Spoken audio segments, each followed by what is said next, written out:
Good evening. The ATSC 3.0 boot camp and seminar continued at the Ocean Coral Spring Resort, Mountain Spring Bay in Trelawney today. Now the event had speakers from the Advanced Television Systems Committee, Inc., that's ATSC, the Broadcasting Commission of Jamaica, BCJ, and the Spectrum Management Authority, SMA. Today, President of ATSC, Madeline Noland, said Jamaica joins the United States and Korea with this new advanced system. The worldwide broadcast infrastructure is a critical resource.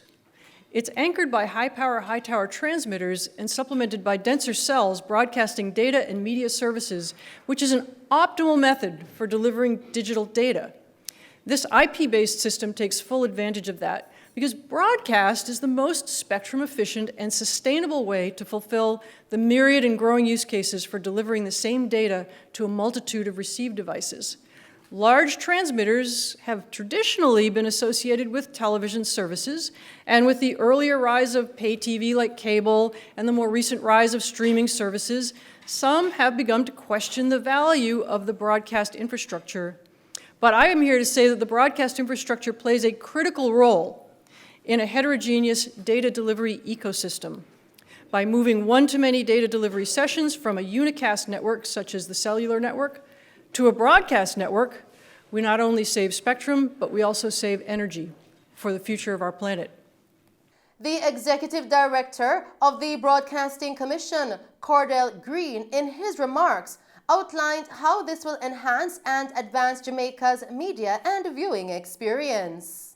We're everywhere, we do everything. So it is not by accident that we are the first country in the world to take on this challenge of leaping from analog directly to ATSC 3.0. I am confident that the people we are dealing with in terms of their intellect and fortitude, that they're capable of delivering, and I want to thank them for this incredible journey. Managing Director of Spectrum Management Authority, Dr. Maria Myers-Hamilton, in addressing the seminar today, said that this is creating system history in Jamaica with the introduction and usage of this advanced system. We are here now, and I believe we're future-proofing for generations to come. So every one of you in this room, you're creating history right now as we sit down. And not to mention, everybody has bought in. Signals have been turned on across all the broadcasters right now. And that's a big thing. That's a very big thing. I think commendable. The seminar continues tomorrow and will conclude on Thursday. This will provide an in-depth technical training and general overview of the ATSC 3.0 technology to be used in Jamaica's switch over from analog to digital TV, scheduled for completion in 2023. In other news tonight, as the Jamaica Constabulary Force continues its robust transformation process, one of its major services to the public is being overhauled to improve efficiency and customer satisfaction. The Criminal Records Office, which produces police records and other products for a variety of purposes, will begin digitizing parts of its processes and adding a new location for the pickup of completed records effective Wednesday, July 13. The changes will begin at the Kingston office for the first phase and will be rolled out to the other locations over time. The first major change sees the process of setting an appointment being moved online, as manual appointments have been discontinued.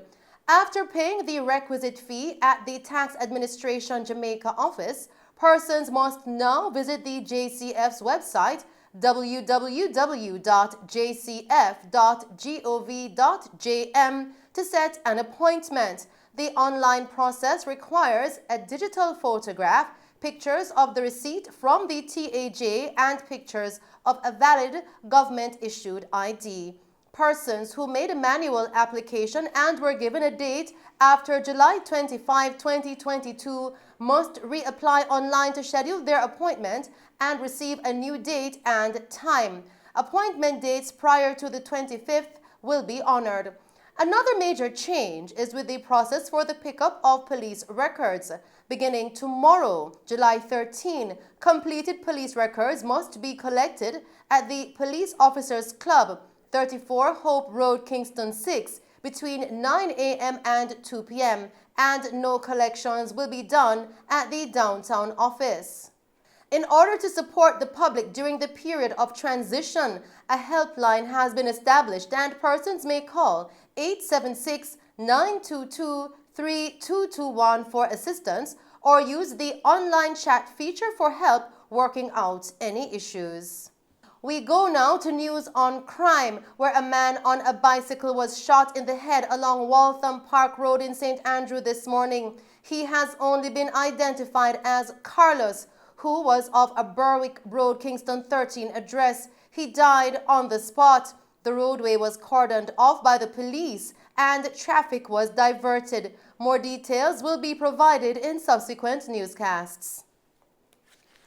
In the meantime, a shooting and a freak accident led to the death of 4 persons at Jerusalem Mountain in Westmoreland on Sunday night. Reports coming into our news center are that at approximately 9 p.m., during a grave digging affair, gunmen attacked and fatally shot Hanover farmer Hopeton Stewart, who had just switched on the ignition to his Toyota Voxy. With his foot still on the accelerator and his body slumped over the steering wheel, the vehicle slammed into a crowd of bystanders, killing 3 persons and hospitalizing 1 person.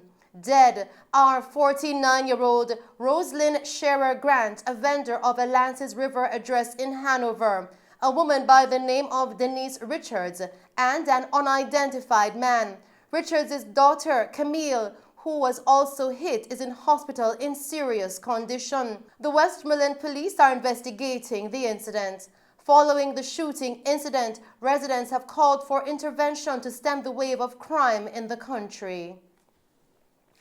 Still tonight, a man from St. Mary who is wanted for murder has surrendered to the police. His lawyer has confirmed. Attorney at law Donovan Collins said he accompanied his client, Sadre Borry, to the Islington police station in St. Mary today. Collins said Borry, also called Borry Boy, was handed over to the police in good physical condition. Borry was placed on the police's wanted list in January. Investigators say he is wanted in connection with the fatal shooting of Randy Thompson on May 5 last year in Friendship District, Islington.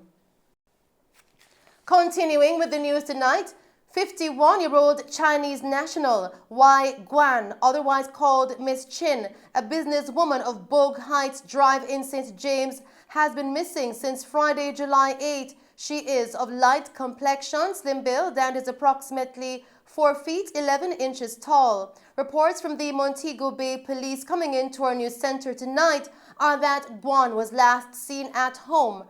Her mode of dress at the time she went missing is unknown. She has not been heard from since. Anyone knowing the whereabouts of Wai Guan is being asked to contact the Montego Bay Police at 876-979-8452, Police Emergency 119, or the nearest police station. Continuing with the news tonight, the People's National Party, PNP, on Sunday had a divisional meeting in St. Andrews Southern where they showed their support for councillor candidate Louise Pumples Newland. The party's leader and member of parliament for the constituency, Mark Golding, urged the comrades to show their full support by voting for the PNP's candidates when the time for voting comes, and pointed out how important each person's vote is. Moments, I love how you develop and every day you grow, every day you're emerging. Are you ready for this thing? I know you're going to serve the people the right way. Your heart is in the right place and you know what it takes to be a good representative of the people that are proud to have the vision. If we win more division than the other side, we get the council. Congress Swaby become the mayor. If it is an even thing, then it's whoever has most votes in the whole of the KSMC, they select the mayor. And that is why it is very important for the people in South St. Andrew in general, Trenchtown Division and Admiral Town Division to come out in numbers and support our candidates, because we don't know what might happen. Last time we lose the KSMC by 1 vote. Raytown Division was the deciding division and River lost it by 1 vote. So every vote counts, comrade. So when the time comes, all PNP doing a duty, step out and rumble with Pumble and put the X right beside her name by the head and make sure she come home with a big, fat, powerful majority. Member of Parliament for Southeastern St. Andrew and opposition spokesman on finance, planning and the public service, Julian Robinson, also added his share of encouragement to the citizens of the Admiral Town Division. Comrades, you have a responsibility. Admiral Town is considered a safe seat, but I don't want people to take it for granted. The analogy I will use, I want you to run through the tape. I want you to ensure that you pull out every single PNP vote. Don't take it for granted that you will win already. We need every vote from Admiral Town, because we don't know how, at the end of the day, how the votes will go. We're not hoping for 2020, we're hoping for more. But if it is so, every vote counts, and the person who will go to KSAC is the person who has the majority of the popular votes. So Admiral Town have a responsibility. The local government election is important because we're laying the wicket for your MP to come to bat when the general election comes. The councillor candidate was also supported by Comrade Andrew Swaby. Comrades, about 2 years ago when there's a vacancy, there are about 5 comrades who went up to be your candidate. And I remember Pumble's slogan very well. Let's rumble with Pumble. And I'm telling you, comrades, that we, the PNP caucus, who expect to be in the majority, will rumble with Pumbles to give a better road. We will rumble with Pumbles to give better street lights. We will rumble with Pumbles to give a better garbage collection system. And we will rumble with Pumble for the interest of the Admiral Town Division and the municipality at large. So comrades, when the time comes, I'm not worried about Pumbles and Admiral Town Division. But as Marcia said earlier, Comrade Marcia said earlier, give her full support, because better must come. Thank you very much, comrades.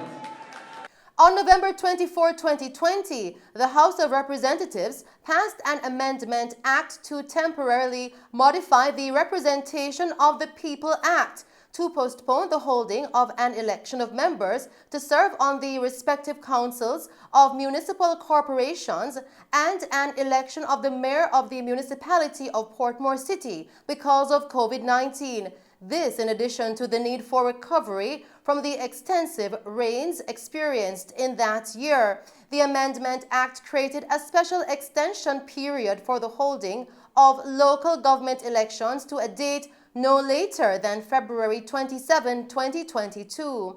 However, the local government elections were postponed for a further 12 months to be held no later than February of 2023. And we turn our attention now to tonight's COVID-19 update, where the Ministry of Health and Wellness reported 46 new COVID-19 cases yesterday, July 11, increasing the infection total to 144,138. The new cases comprise 28 females and 18 males, ranging in age from 3 to 91 years. In tonight's COVID-19 parish breakdown, St. James recorded 12 cases. Westmoreland and Kingston and St. Andrew recorded 9 cases each. St. Anne and St. Mary recorded 5 cases each. St. Catherine recorded 4 cases, while Portland and Trelawney recorded 1 case each. No deaths were reported for the period, while there were 109 recoveries recorded. The positivity rate is now 19.7%. And those are the stories making news. I am Shelley Hill. Do stay safe, pleasant viewing, and thanks for watching.